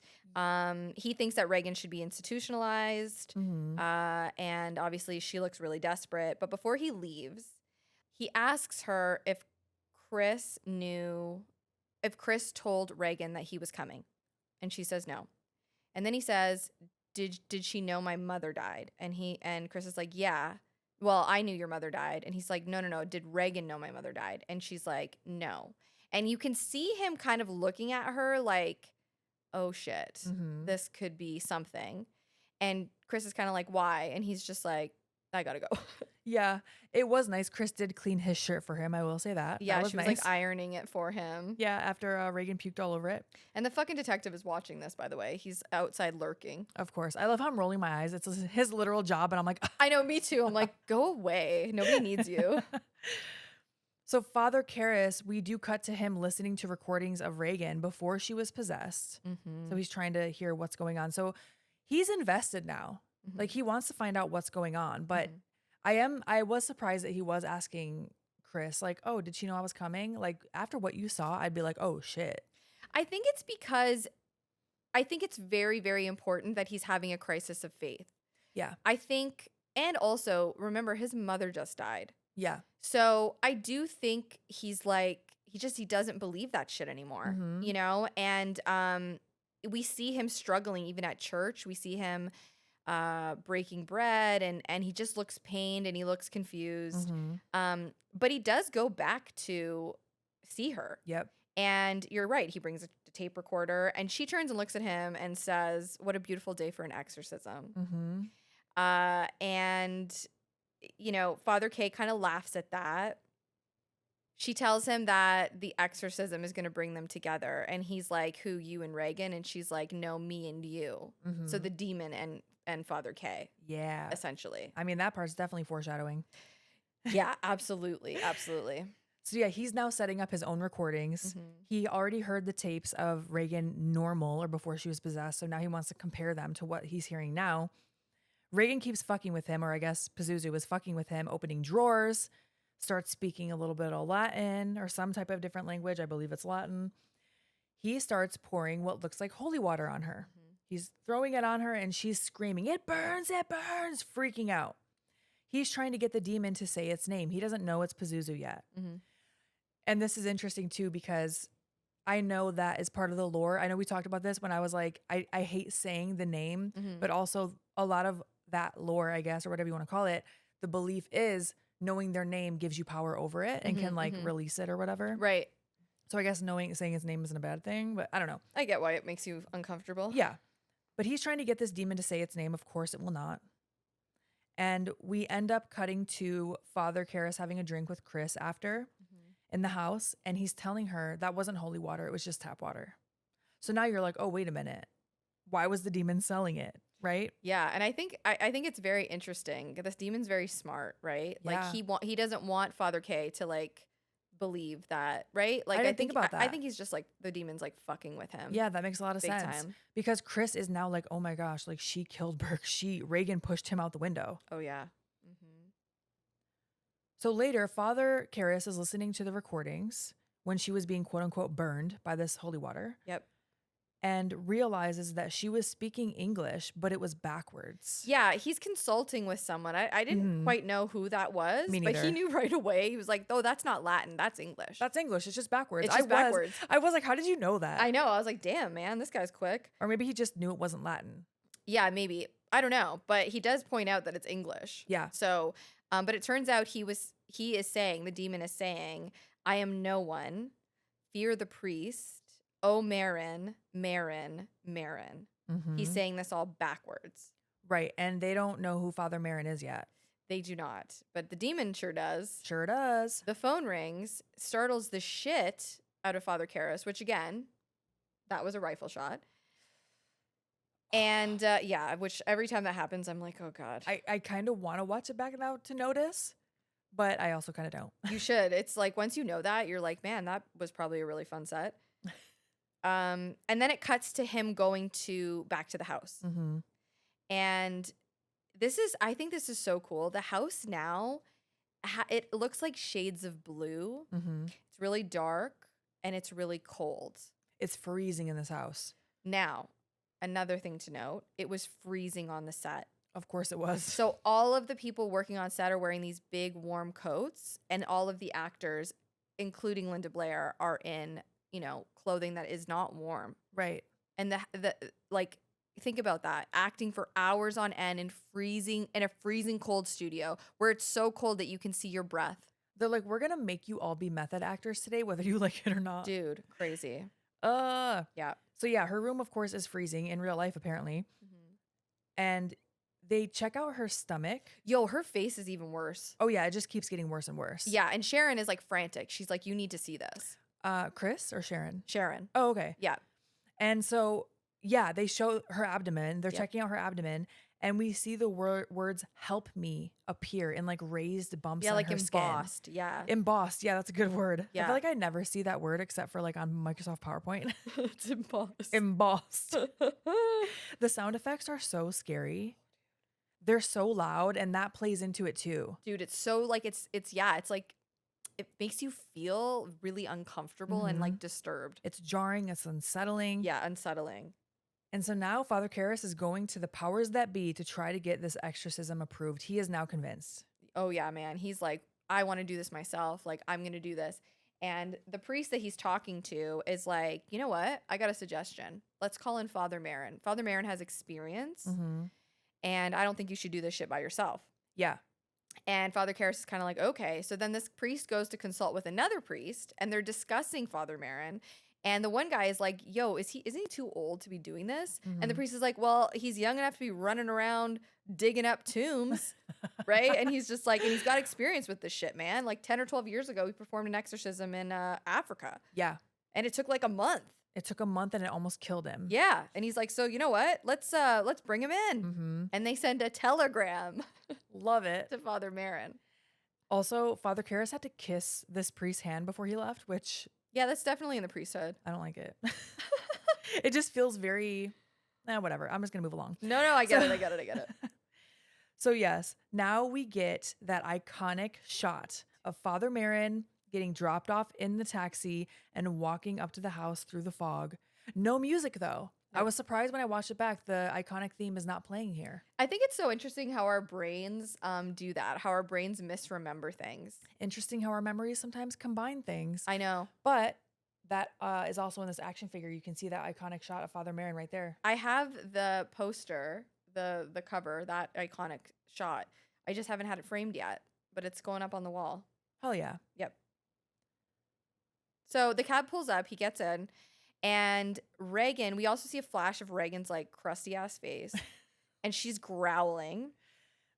And Father Karras and Father Merrin have like an exchange, right? And the demon is calling out for Merrin, Father Merrin. He's like growling, and Father Merrin starts to instruct Father K to like get everything together to perform the exorcism, and that they need to start right away. He also makes sure to tell him that the demon is a liar, and he's going to manipulate the truth. He's going to tell some truths and some lies, and that he's basically going to attack them psychologically and not to listen to him. Yeah. Do not listen to it. He's going to try to confuse them. Absolutely. And Father K wants to give him like some background on her, and Father Merrin doesn't even want to hear it. He's like, nah, we just got to start this shit. Just don't listen to what the demon says no matter what. Yeah, I wrote the same thing. He doesn't want to hear it. No, he just wants to get it going because he, I think, realizes he's pieced together his prophecy with her possession. That makes a lot of sense because at first I was like, okay, Father Merrin, like I get it. You have experience. You've done one exorcism though. Like, I don't know that one makes you an expert. Relax. But that's the only one we know. Right. I feel like he could have, he seems like he's weathered the storm, man. Yeah. That guy has seen some shit. He has been through a lot. And he's struggling. I think it's really important to also note that he is having a really hard time health-wise. You can tell he's kind of frail. He's shaking. And we saw it earlier with the meds. Yeah, like he's this is a lot on him. This is going to take a fucking toll. And I think even he knows that, man. Yeah, and Father Karras is trying to tell him, I think there are 3 personalities, and Merrin cuts him off. He's like, there is only one. Yep. He doesn't want to hear that shit. No, because I think the point he's making is like, it doesn't matter. Yeah. There's one demon in there, and we're going to get him out. I think he actually says at one point, for what? Yeah. He's like, we just got to get this done. Let's go. And I wonder if he even knows that he doesn't have much time. Yeah. Like, I think that's part of it too, right? Like, if the last exorcism he did took a month, I think he knows he doesn't have a month. Yeah. You know? So Reagan says some crazy shit in this scene. Oh, a lot of it, which I will not repeat. And I'd be saying some crazy shit on this podcast. But one of the lines that is iconic that she does say here is, she tells Karras, your mother sucks cocks in hell. Yep. She calls him a faithless slime. faithless slime. Dude, it's crazy. She's like licking the air and her tongue is all like long and fucking nasty. She Yeah. spits goo on Father Merrin. Mm-hmm. It's like, yeah, dude, it's pretty wild. It's pretty wild. Yeah, because they're starting the exorcism. They're starting to recite things from the Bible. Yeah, they're saying the Lord's Prayer. He opens Mhm. up the Bible to like the exorcist or the exorcism passage, which I'm sure experts will know where that is in the Bible. I have no idea. But Father Merrin, it kind of goes like Merrin says something and Karras is supposed to have a response to it. Yeah, exactly. Exactly. So they have like their little dialogue basically. Yes, and and the bed starts levitating too. The bed starts rumbling and then it's floating and Karras gets very, very distracted by this. I think he's super scared and I love it because Karras looks terrified and shocked and Merrin looks unfazed. Yeah, and he's yelling at Karras like, Father, I need your response. Yeah, dude, like snap out of it, okay? I know this is fucked up, but let's go. And he's like tossing holy water on her. And man, the bed is off the ground, dude. Yeah, they do eventually get it to come down as they're doing their, as Father Karras does snap out of it and say his part. The bed does start to come down, but the demon is starting to get to Father Merrin now. Oh, big time. Oh, yeah. Not Karras, Merrin, the older Merrin. one.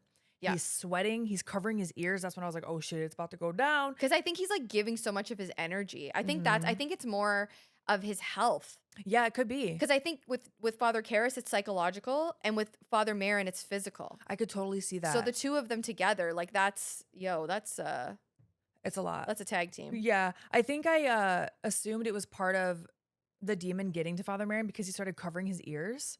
So like he didn't want to hear what Reagan or Pazuzu was saying. Yeah. But he does start coughing and we know that he's not well. Yeah. He starts praying way more aggressively. And then the doors start slamming. Dude, it's crazy. The shutters are closing. She pukes all over Father Merrin, like green shit. Her IV falls and breaks. Oh, yeah, Her dude. head does a full 360 now. Yo, and he's yelling, I cast you out. I cast you out. Oh my gosh. And she yells to Father Karras at one point, you killed your mother. You left her alone to die. And that's when Karras is like, shut up. Dude, it's crazy, man. Yeah, she's definitely in his head at this point. And like she's getting like lesions on her legs and stuff. The straps break from her and she starts levitating off the bed, dude. With white eyes. It is crazy. Imagine this in 1973, dude. I can't because it's scary today. So in 1973, I wish. I know sometimes they've recorded people coming out of the theaters for that. And yeah, watch it. It's all on YouTube. Yeah, you gotta watch so it. Interesting.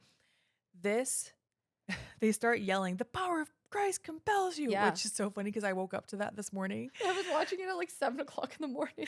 I woke up and I could hear the cadence of, like, I could barely hear the dialogue, but I could tell that's what they were saying because of how they say it. The power of Christ compels you. Dude, I get up at 6 a.m. I make a coffee, and by 7, I'm like, all right, let's watch The Exorcist. I had to rewatch, man. What a great way to wake up. Dude.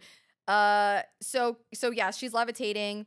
She comes back down, and Karras jumps on the bed and starts restraining her. He gets to her feet, and she like ends up whacking Karras off the bed. Yeah, knocks him down. Yeah, man, it's crazy. Like the room is shaking. Merrin flies against the wall. He looks like roughed up, dude. And then, oh my God, this I think is my favorite part of the entire movie, man. We see the silhouette of her start to rise up on the bed, and it's like in the window, and then we see next to her the Pazuzu statue. Yeah, like a big shadow of the statue next to her, right? Dude, it's so wild. And I want to call back to the beginning of the movie when Father Merrin is in rock. There's a shot when he sees the Pazuzu statue and he's standing across from it. And it looks like a showdown between the two. Yeah. It's a fucking cool shot. And I loved that then this happens. And it's just like brings everything together. Like this was his destiny. Yeah. Was to fight this demon. Dude. Ugh. Love it. Okay. It's such a good shot. And it confirms like, oh, this is Pazuzu. Yeah, man. And Merrin knew. Like he was like, this is what I was supposed to do. So they do eventually get Reagan subdued. And then they need to rest before they start again. Like they are wiped out. I know, they're like sitting on the staircase just looking rough as hell. Yeah. At first Merrin walks out and I was like, are you just going to leave Karras alone in there with her? But he does eventually go sit on the stairs with him. Yeah, because Karras kind of sits on the edge of the bed and it's like this moment of like, he looks shell-shocked. Like he's just sitting there like, is this all actually happening? Yeah. You know? Mm-hmm. Merrin excuses himself and goes into the bathroom because he needs to take his meds. Mm-hmm. All right. And Reagan's door is open. Yeah. So Karras, oh God, I don't know why he goes in there, man. I know. I was like, don't do it. I know. But he does go back into Reagan's room alone.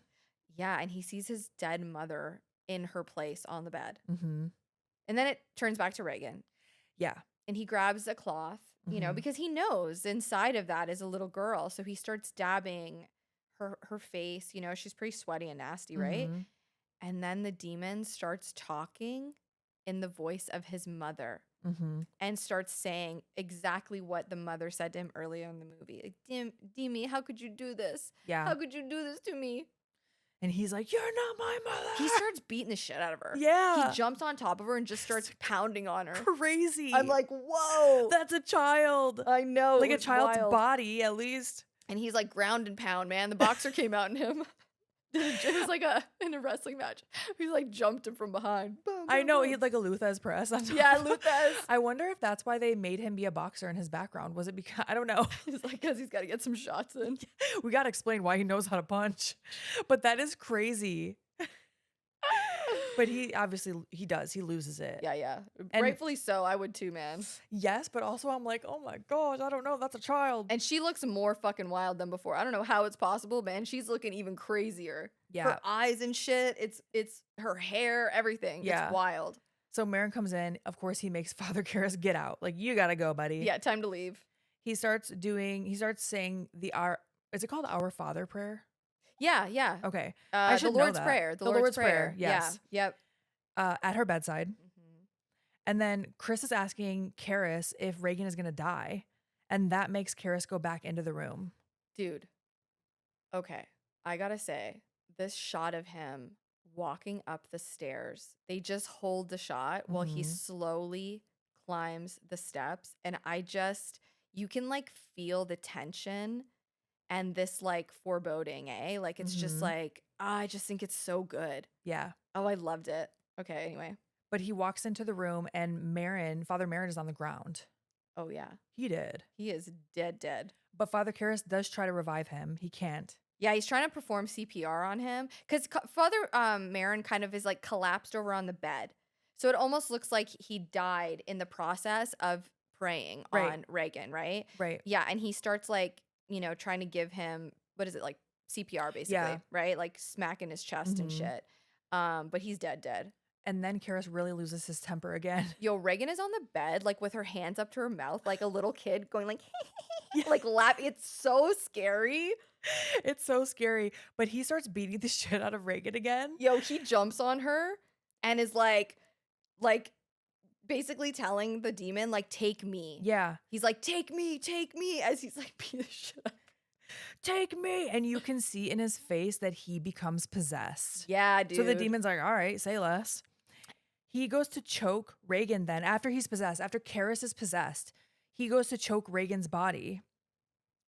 And she's crying. She's like Yes. hysterical. And he's like fights against it. He's like, no. He straight up launches himself out the window. Yes, he resisted. He resisted the demon. I'm sorry. Thank you for taking over because I totally lost my No, place you're in my good, notes. man. You're good.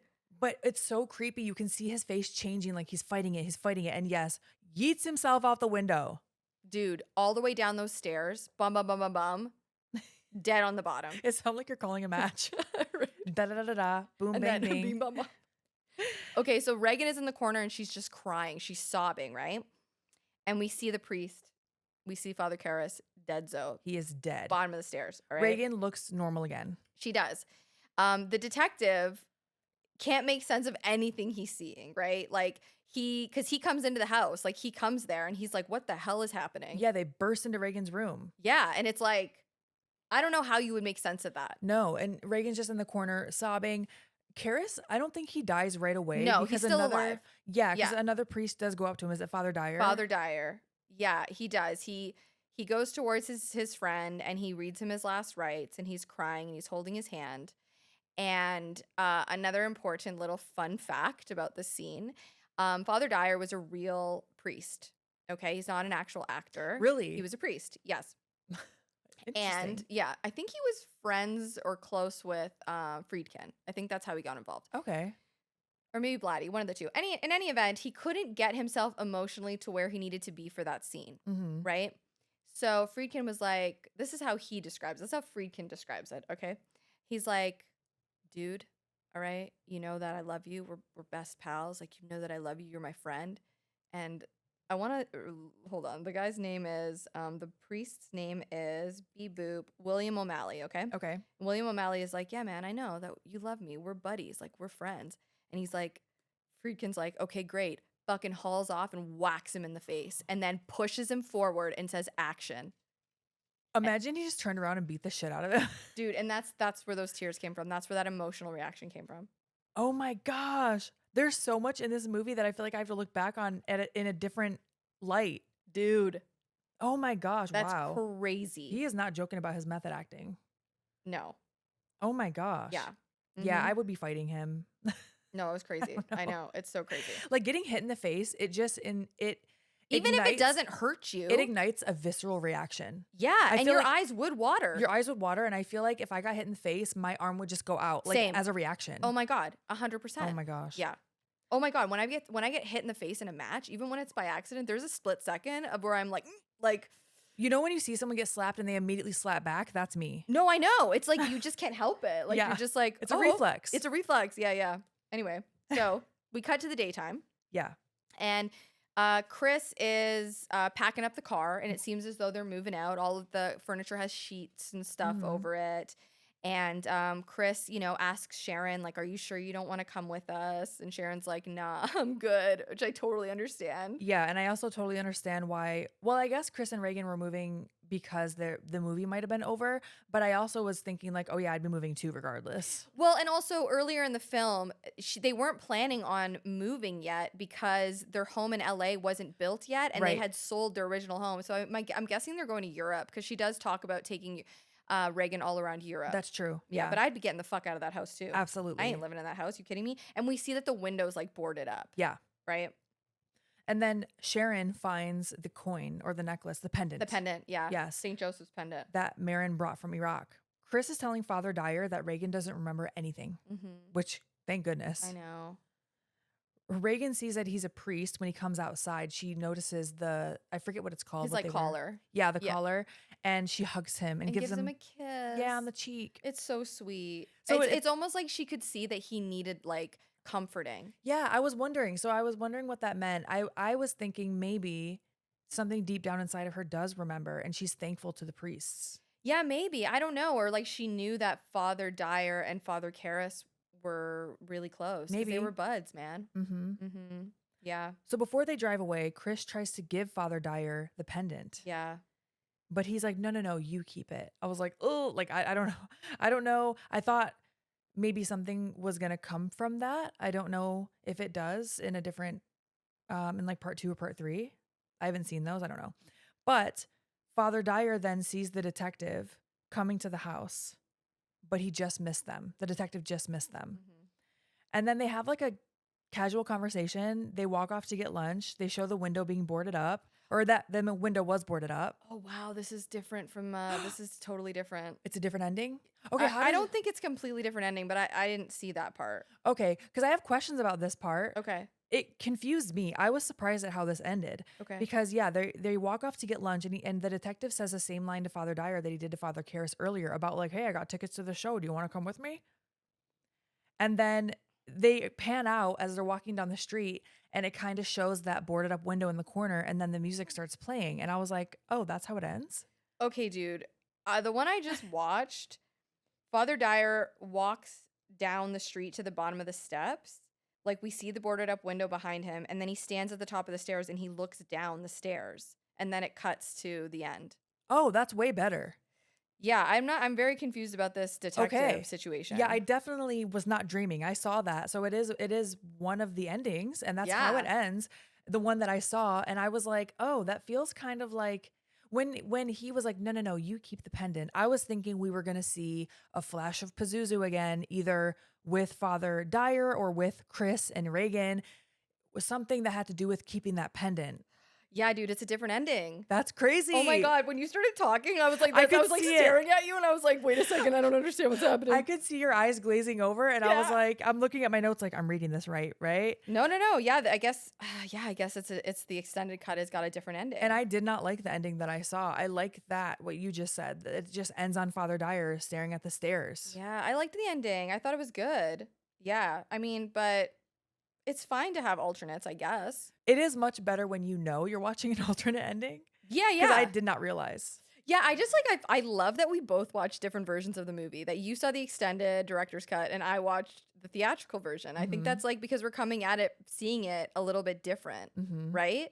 Yeah. I love that. I love The Exorcist, man. It is a great movie, and I will say watching it for a podcast, you just watch it differently. Oh God, yeah. So many little things that I would have never pieced together if I wasn't really trying to Like pause, rewind. What did he say? Pause, rewind, stop it, hold on. Like, wait, who is that person? dude, like just piecing because everything in this movie, and I mean, listen, I say this about movies, right? Like everything in movies makes sense, blah, blah, blah. Scenes are for reasons. But this movie, everything that happens, it holds weight. Yeah. Like every moment in this movie. And I think, because I've told you this before, I don't like what is it called? Elevated horror. Like I'm not into these movies that are just filled with dread and they're just like metaphors for like mental health and shit. I do like them. I know you love them. I love them. That's totally fine, right? It depends. Some of them I feel differently about, but like I think they're all trying to recreate what The Exorcist does so well. Because The Exorcist, the dread that you feel, yeah, it's a slow burn, but it's also like we all know that it's leading to something so insanely fucked up. And I think they do such a good job of like holding on to that dread while also giving you all of these little crumbs and making you care so much about the characters. Yeah. Like you care about Father Karras. You care about Chris. Yeah. And Reagan. And Father Dyer. I think it's interesting that I imagine going into this movie for most people, you know the gist of what is going to happen. It's about an exorcism, right? You know that this girl is going to get possessed. You, especially at this point, have seen pictures of her and clips. But I think it really says something that it holds so many people's interest, even though they already know all of that going in. It doesn't spoil it because you want to see, first of all, what actually happens. What do they show? What does she say? And then you want to know, does she get rescued or not? Totally. Yeah, absolutely. Do you want to hear some fun facts? I cannot wait. Okay, so here's a couple of interesting ones that I came across. So originally, Stacy Ketch was signed on to play Father Karras. Okay. And Jason Miller, it's kind of like serendipitous. And it's interesting because William Friedrich talks a lot about how things in this movie were serendipitous, like how things just came together. Yeah. Very, I don't know, in a coincidental sort of way. He sees this play that Jason Miller, I think he might have wrote and starred in, and he enjoyed it. And he hands Jason Miller a copy of The Exorcist, the book. And he's like, you should read this. It's fucking bomb. And Jason Miller does read it, and he loves it. And he ends up reaching out to William Friedrich, and he's like, dude, I need to play Father Karras. I am Father Karras. I am him, right? And it turns out that his life does parallel Father Karras quite a lot. Oh. Okay. And William Friedrich is like, nah, dude, I've already cast Stacy. Like, the part is taken. Yeah. And Jason Miller is like, no, I need to play this part. I'm going to screen test. I will fly my ass, or what I think he actually took a train to LA from, I think he's in New York. I'm going to go to LA on my own dime and let me screen test. Okay. So William Friedrich is like, he entertains it. Yeah. He goes, all right, well, fine, you can do it, right? And so he has him do a scene with Ellen Burstyn. And then he has Ellen Burstyn interview him. He wants to know all about his life. He wants to know, basically like just all about him. So he does. And apparently, like, they do this like extreme close up on Jason Miller. And I guess William Friedrich was like so taken by his performance and how compelling he was that he was like, we're recasting him.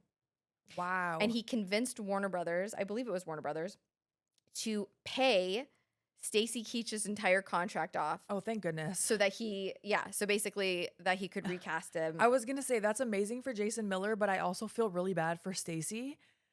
And Yeah. even though they got paid, I still am like, damn, though, The Exorcist is an iconic role. So I Dude. still feel bad for them that they kind of got the boot. 100%, of course. Yeah, it's a bummer. But yeah, that's how he gets the role. Wow. He really wasn't like a name actor, which is one of the reasons why William Friedrich was like, dude, I'm not casting you in this. Yeah. Because The Exorcist was a big budget movie. This wasn't like, you know, so, and I mean, I think Stanley Kubrick was up to be the director for this. Mhm.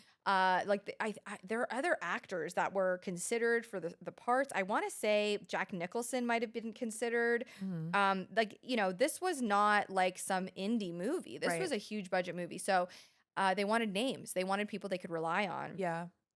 So I thought that was really interesting. I thought it was interesting that they cast William O'Malley to play Father Dyer, who's not an actor. Yeah.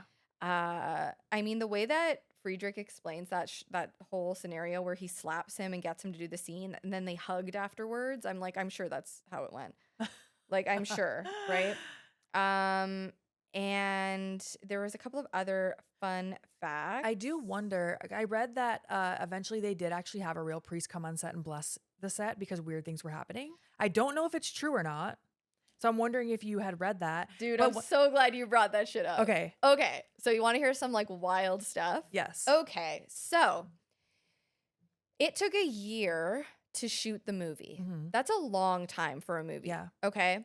And things happen on sets all the time, right? So one thing that happened was there was a fire and the set burned down. Okay, that's a big thing that happens. Yeah, everything but like Reagan's room, right? Yes, the set is right, exactly. Okay. So shit burns down. I believe one of the stunt performers passed away. Oh no. During the filming. And some like other things had happened, right? Well, what they did, the production, very smart, is they start leaking this shit to the press. So during the filming of the movie, the press is putting out these claims that weird shit is happening on the set of The Exorcist. Okay. So you have to think about that. So all these news clippings or newspapers are coming out with the set could be haunted. There's weird happenings. It's because they're doing things about religion. 100%. They're already planting the seeds. They're building so much fear and so much hype around the movie before it even comes out. Yeah. Okay? Yeah. They release it December 26th, the day after Christmas, 1973. Okay. So already people are going into this with these ideas that it's a cursed set. Right. Like shit does happen. Yeah. Right. And I did see an interview with Blatty where he talks about that and he's kind of laughing about it. Okay. You know, like he's just like, yeah, like it was brilliant. Of course you're going to play into all that because it's going to help the hype. And dude, there was lineups wrapping around the building, the buildings to see this movie. People were fainting. People were puking. People couldn't even watch the whole movie. Yeah. And, you know, I had always heard that, but it actually did happen. This was a real thing. Like it was a real phenomenon.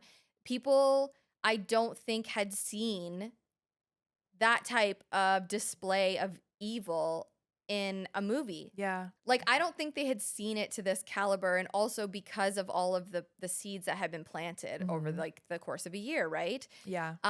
This was also during the time of the Satanic Panic. Yeah. Right? Like Satanism. Apparently the Catholic Church wasn't as popular at the time. So there are theories that they didn't condemn it, which is like the priesthood has the Catholic Church has their own rating system of movies. They didn't condemn it. Okay. And it almost benefited them. Because I could see why. Because it drives people to believe that the only way to, you know, combat evil and the devil is through faith, right? Is through religion, is through Catholicism specifically. So there was so many like there are so many things around this movie that I just don't buy that it was cursed. I also think you have to think about this too, right? Mhm. And I know I'm going off here. No, you're good. I'm actually texting my mom real time to ask her about if she saw it when it came out. Hell yeah. I mean, I told you, my mom straight up was like, yeah, dude, it was crazy. So think about the set for a second. Mhm. Think about how hard of a shoot this was. I want you to think about all of the things that I've told you about filming. It was freezing fucking cold. They were using contraptions that were actually hurting the actors. There was high tension on the set. The director's shooting guns to get reactions out of people. He's hitting people to get reactions out of people. I believe it was the actor that plays Father Merrin, Max von Sydow. He had a really hard time doing the exorcism. For some reason, William Friedrich talks about it like Max told him that he didn't believe in God, so he found it really difficult to play this priest that's driving out an evil force. Okay. And he talks about a conversation that they had where he was like, William Friedrich was like, well, you know, you played Jesus in this movie. Just play it like you're a man. Play it like that. And then all of a sudden Max was like, oh, great idea. And he does it. And he kind of talks about like, yeah, I just don't get it. I don't understand like what his issue was. And the reason I point that out is if he's got that kind of, if that's how he's describing things, we're Mhm. seeing it through the lens of the director, who you hear from other people that it was a really, really, really hard set to be on. Yeah. And that would create a lot of tension and a lot of issues on the set. Right. So, like, to me, it's not cursed. It was just a fucking crazy film set to be on. And the movie was wild. Like if it was cursed by anyone, it was maybe cursed by the director. Or just the circumstances surrounding getting everything filmed, I guess. Yeah. I don't want to say bad things about this guy. I don't fucking know him. Right, but you're watching these interviews and you're reading all these other things. I mean, there's a lot of information and a lot of the cast themselves saying things about this movie over the years. So we can look it up. Yeah, I'm you know? just reading between the lines here. And I'm Right. just like, it just sounded like it was a really, really difficult shoot. Yeah, And that would bring upon issues for anyone. absolutely. So I text my mom. She's probably like, I'm at work. Do you mind? But I text her and asked her if she saw it. So when the original, first I said, have you seen The Exorcist when it came out? She said, probably the original. I'm like, yes, that's what I'm talking about, Mom. But she would have been, Probably the original. she would have been only like 12 or 13 when it came out, I think. I said, were people losing their mind over it? And she said, yes, especially us Catholics. Yeah. So I told you my mom's side of the family is Catholic. And then I asked her if she was scared or if she thought it was real. Mhm. She said she didn't think it was real, but she remembers closing her eyes through most of it. Whoa. I mean, she was a preteen. So I probably did the same thing when I watched it for the first time and I was around the same age. Yeah. Yeah, my mom was scared shitless. I don't know that she saw it in the theaters either because she would have been too young, I think. But either way, she closed her eyes throughout the majority Wow. of it. Whoa. Yeah, it's scary. What a time to be alive. Dude, I wish I was alive during the time that it came out, man. I wish. I wish. So there are sequels. Okay, yeah. Okay, there's The Exorcist 2, The Heretic. Apparently terrible. Okay, yeah, I've only heard bad things about it, honestly. I've never watched it though. I have seen it, but it was so long ago, I couldn't tell you a single thing that happens in it. But I did watch an interview with Blatty where he just shits all over it and he says Okay. it's stupid. But The Exorcist 3, I've also heard is great. dude, I love that movie. And it is based off of Blatty's book Legion. And he Oh. directed it. Okay. So it holds more to the original The Exorcist, and it's scary. It has the scariest jump scare of my entire life, dude. I still think about that jump scare. I think it's the scariest one in a movie I've ever seen. I haven't seen either of the sequels. I did see the newer one that just came out. I didn't see it. How was it? I was underwhelmed by it, I'll be honest. Mhm. However, the production is amazing. The actors are fantastic. Yeah. I saw it in the theater, so I don't know if this was just the theatrical release. I don't know if there is a director's cut that came out after. I'm actually going to look it up while I'm talking. Yeah, yeah. Because I saw afterwards a makeup artist that worked on one of the demons that I don't remember seeing in the movie at all. So when I saw this practical effect that they had made, I was like, wait, why did this not show in the movie? This is fantastic. Whoa, okay. It's possible that there were flashes of it and I just missed it. Yeah. But I was so... I just felt underwhelmed is the best way I can put it briefly Yeah. by the movie. I don't That's all I'm going to say. Okay, yeah. Yeah. No, that's really interesting. Another little like tidbit. Apparently, aspects of Father Merrin were based on a British archaeologist, Gerald Lancaster Harding, who I guess like dug up the Dead Sea Scrolls. Oh. Yeah, and I think Blatty had met him in Beirut, and he's quoted as saying, Blatty's quoted as saying, Harding was the physical model in my mind when I created the character of Merrin, whose first name, please note, is Lancaster. He also says that after he saw Rosemary's Baby, it kind of inspired him to want to write something similar to that, but with like a different ending. Mm-hmm. And then I did want to also talk about really briefly some of the sources that I used. So one of them was the documentary that I watched called Leap of Faith. You can actually find it on Shudder if you have the Shudder app. I listened to a podcast called You're Wrong About, and the host interviews Marlena Williams, who wrote the book Night Mother, A Personal and Cultural History of the Exorcist. And I did get some information, not only from that podcast, but from the actual book. Okay. The book's really interesting. I highly recommend it if you're interested and you like The Exorcist. It's worth the read. And then some YouTube videos of interviews with Blatty and William Friedrich and Linda Blair. And I think that's it. Okay. But I'll list those all in the show notes. Yeah. So I'm still looking up if there is a director's cut of The Exorcist Believer. That's the one that I'm talking about. Okay. I'm not getting a definite answer, but I'm literally looking on the actual DVD itself or Blu-ray, Okay. which the actress that plays Chris does appear in that movie. I will say that. Yeah, I do remember that. That is Ellen Burstyn. Bernstein, yeah. Hell yeah. I'm not going to get a definite answer offhand, but it's also hard to research while we're actually trying to record this. So Yeah. if there is, please let me know because I would love to watch it again if there's an extended version. Dude, I loved that we covered this. It did win a couple of Academy Awards. It won Best Adapted Screenplay, and it also won Best Sound. Hell yeah. Oh, yeah. Yeah, dude. I could definitely see that. Yeah, so I don't know. I love this movie. I had so much fun researching this movie because there's been so many like stories about it and so much lore, and it was Mhm. really fun just kind of like getting into the nitty-gritty and like learning more about what it was really all about, you know? Yeah. Yeah, and I'm so excited to read the book. Like that is on the top of my TBR.